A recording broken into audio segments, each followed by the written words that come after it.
بسم اللہ الرحمن الرحیم۔ السلام علیکم ورحمۃ اللہ وبرکاتہ۔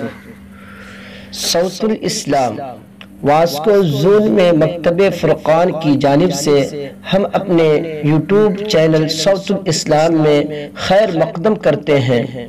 آپ ہمارے چینل سے جڑے رہیں اور ہمارے دوست و احباب جو ہمارے چینل سے نہیں جڑے ہیں ان کو اپنی بیداری کا ثبوت پیش کرتے رہیں۔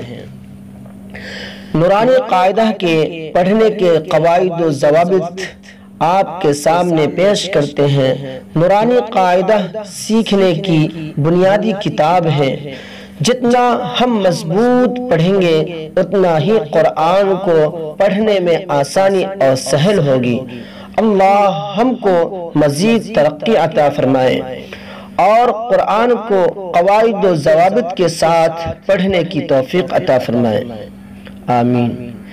امام جزی رحمۃ اللہ علیہ نے فرمایا والأخذ بالتجوید حتم اللازم من لم یجود القرآن آثم۔ قرآن کریم کو تجوید کے ساتھ پڑھنا نہایت ہی ضروری ہے اور جو شخص قرآن کریم کو تجوید کے ساتھ نہ پڑھا وہ گنہگار ہے۔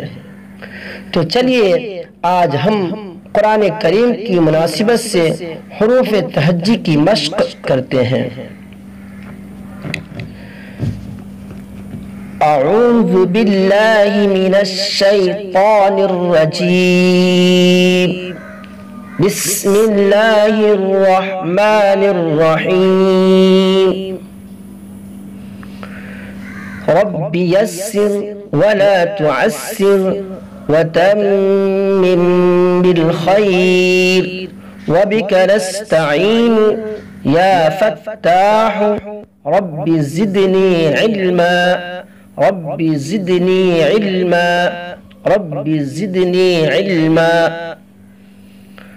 تختی نمبر 1، مفردات یعنی الگ الگ حرفوں کو مفردات کہتے ہیں۔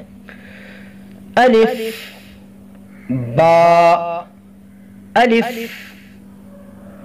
منہ کا خالی حصہ اس سے الف ادا ہوتا ہے۔ الف با دونوں ہونٹ مل کر با ادا ہوتے ہیں۔ با تا ثا جیم حا خا دال ذال را زا۔ الف با، الف منہ کا خالی حصہ اس سے الف ادا ہوتا ہے۔ الف با دونوں ہونٹ مل کر با ادا ہوتے ہیں۔ با تا ثا جیم حا خا دال ذال را زا۔ چلیے آج کا سبق اتنا ہی کافی، جزاکم اللہ خیرا۔